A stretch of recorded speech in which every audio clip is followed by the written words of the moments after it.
I was chasing something that I had yet to catch. Yes. And I could convince myself, well, I'll evaluate where I am once I catch it. Wow. But when you're chasing, you never stop chasing. Whew.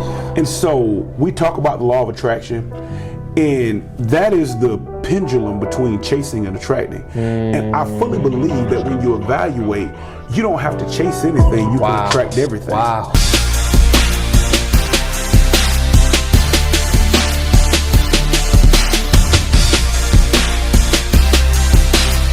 Welcome to another episode of the Build My Bridge podcast. I'm your host, Harry Dent III, joined as always by the bridge builder himself, Zach. Talk to us. Harry, I cannot believe we are in November.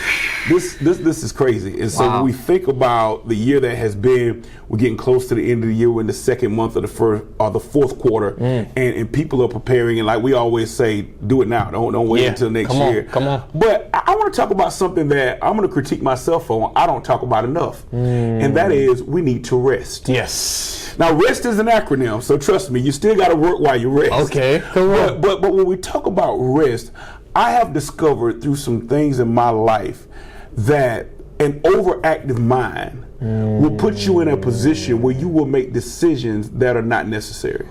And so when I talk about rest, it's an acronym. And so we're going to deal with the first one. The R stands for relax. Relax. You gotta relax. Oh, that's good. Harry, I am a wound up person. Most days I'm like the little toe. I'm wound up and I'm always moving. And what I have discovered is when you move like that, you can hit a wall. And you can keep pressing the wall instead of going around the wall. You will miss a door on the wall simply because you decided I got to keep driving. Wow. And so I want to tell somebody in this next to the last month of the year, take a moment just to relax. And when I say that, I'm talking about relaxing your thoughts. Yes. I'm talking about relaxing your mind. I'm talking about taking a step back from everything that you hoped was going to happen at the end of this year. You hope was going to happen by now.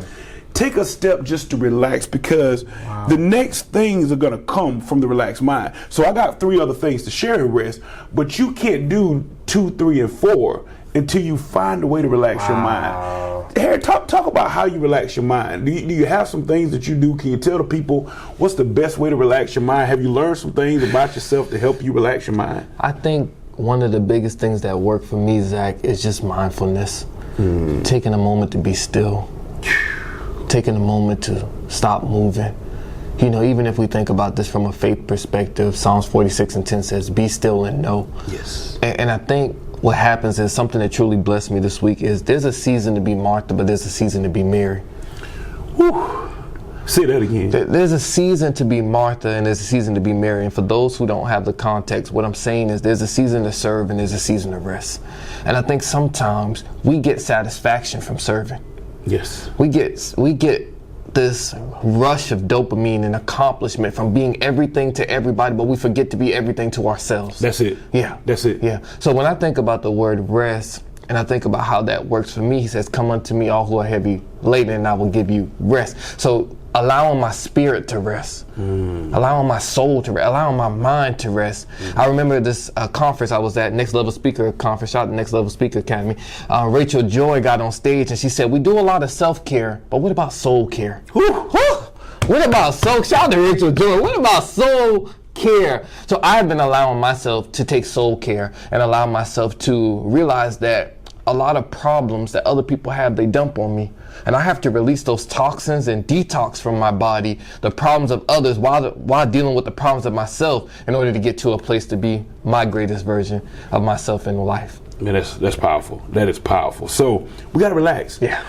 During that time of relaxation, once I get to a relaxed state, once I'm at a place where I say, okay, I've cleared my mind, I've worked on my soul care, now I'm going to part 2, and the E stands for evaluate.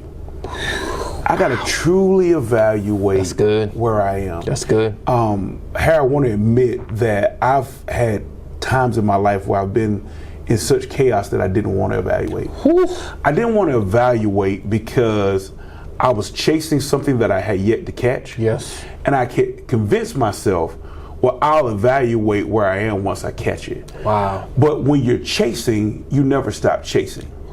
And so we talk about the law of attraction, And that is the pendulum between chasing and attracting. And I fully believe that when you evaluate, you don't have to chase anything. You can attract everything. Wow. And so I sit back and I say, three points of evaluation. What is my purpose? What is my vision? What is my mission? Oh, teacher. And so once I have decided why I'm put here, this is the purpose that I'm here.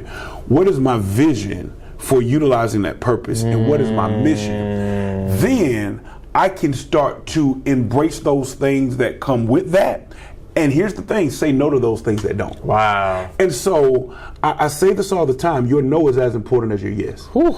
And so as you find yourself in this moment where we're in November, this season of thankfulness, the question is, don't just be thankful for the things that you have an opportunity to say yes to. Be thankful for an opportunity to say no to some things. Wow. And so we talk about that evaluation, Harry. Talk to me about how you evaluate a door that is for you, but a door that isn't for you. Yeah, and this is so powerful. I mean, you told me this one time. You have to learn how to align the decision with your mission.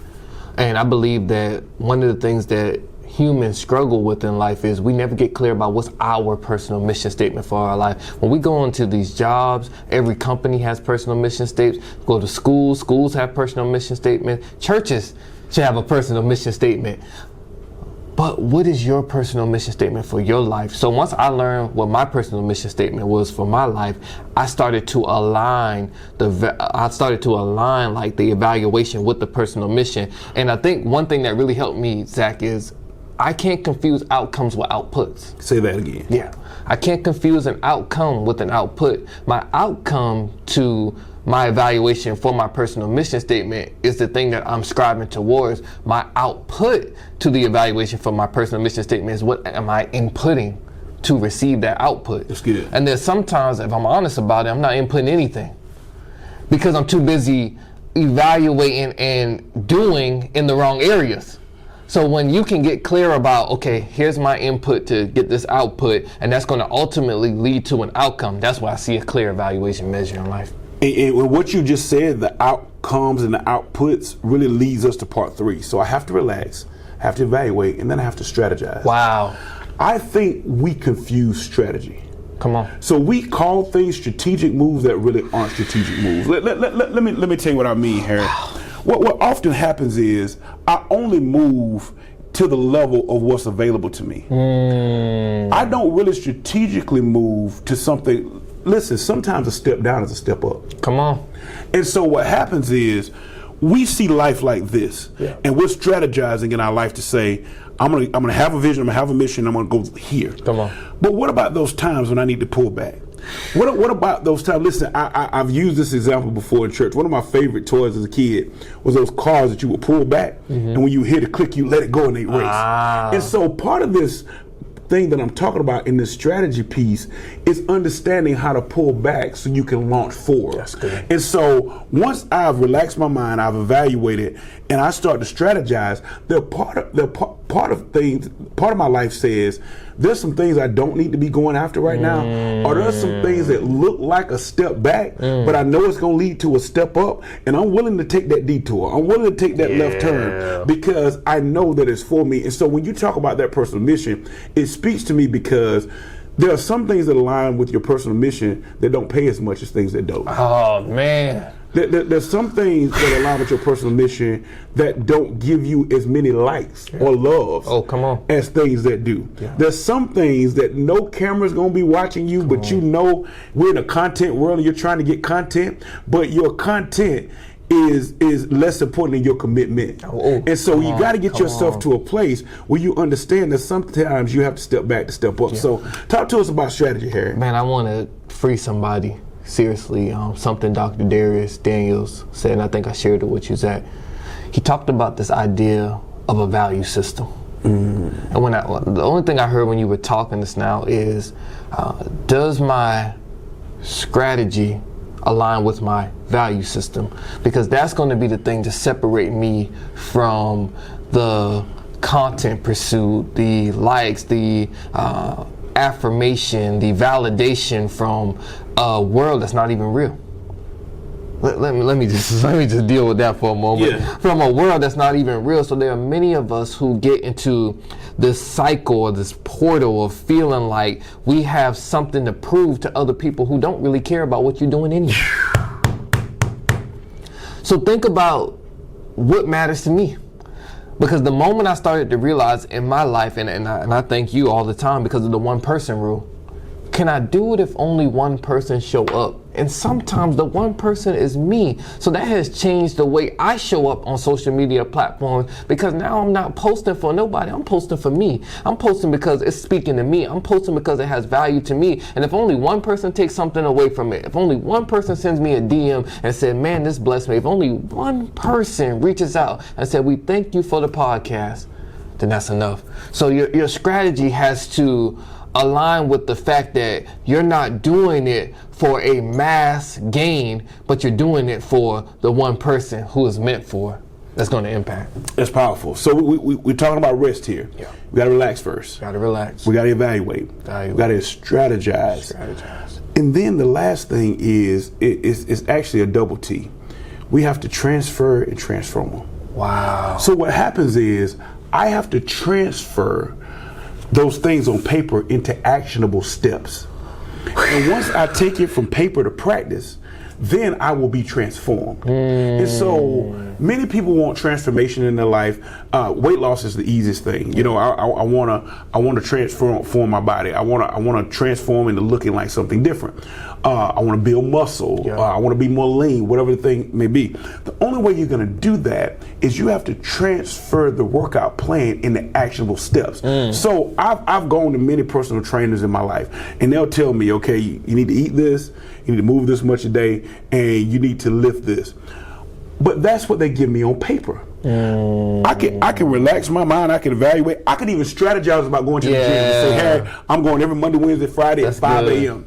But if that doesn't transfer to my alarm clock going off at 4:30 so that I can get there by 5, and if that doesn't transfer into me actually practicing those things, I would never see the transformation. And so what happens is most of us miss transformation because we don't understand transference. And so we have all of these plans, all of these strategies, all of this evaluation. We relaxed ourselves to get ourselves ready, but we don't do it. And so talk to me, Harry, about how people can get from a place to where they can stop just having strategy and having transferable actions that lead to transformation. You know, this is good. I really want you to, I want to throw it back at you for a second. I want to know, what is the difference or what separates a bad transfer from a good transfer?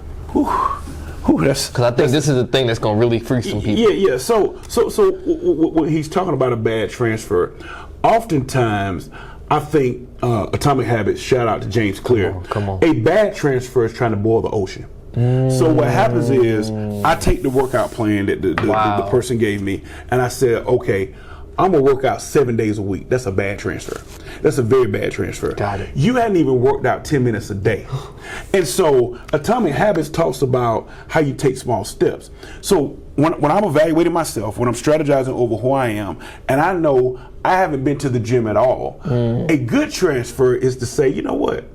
I'm gonna go to the gym one time this week. Wow. I'm not even gonna put minutes on it, Harry. I'm just gonna show up. Wow. I don't know if I can walk for 10 minutes. I might be able to walk for 20. So a good transfer is I'm gonna start with a small step, and I'm gonna consistently do that for a minute.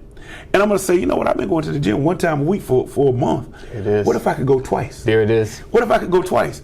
And before I look up at the end of the year, I'm going 5 days a week. There it is. But when people try to take a bad transfer, is to try to leap out into something that's causing failure because you haven't had SMART goals, specific, measurable, attainable, relative, time-based. Yeah. We haven't, realistic and time-based. We haven't done that. And so that's the bad transfer. The good transfer is I'm going to take small little baby steps. It may look like nothing to you, but it's everything to me. It may look, you might see me. listen, a guy that goes to the gym and has been going for years, he might look at me and say, man, that dude only did 1 rep. But he didn't see me when I never did a rep. Woo! He didn't see me when I was eating a bucket of fried chicken. He didn't see me when all I did is sit on the couch and watch TV. He didn't see me when I was a slob. So now that I'm moving, it's everything to me. It doesn't have to mean anything to you. And that's what you talked about with this false world. Stop trying to make your journey something to somebody else. It means everything to me. If you can just do one thing, the domino effect, if you can just do one thing, it'll press you into a different place. That's what true transfer and transformation looks like. Somebody get the fire extinguisher. Stack on fire. That's all we got. Hey man, listen, happy Thanksgiving. Thank you for supporting the Build My Bridge podcast. Hey, I think we should do something crazy for Christmas. I don't know what it's going to be, but we're going to do something crazy for Christmas to close this year out, because I'm excited that we started with the first step. I'm excited that we transfer a thought into an action, and we want to transform something. So be on the lookout for our Christmas episode. We're going to figure something out.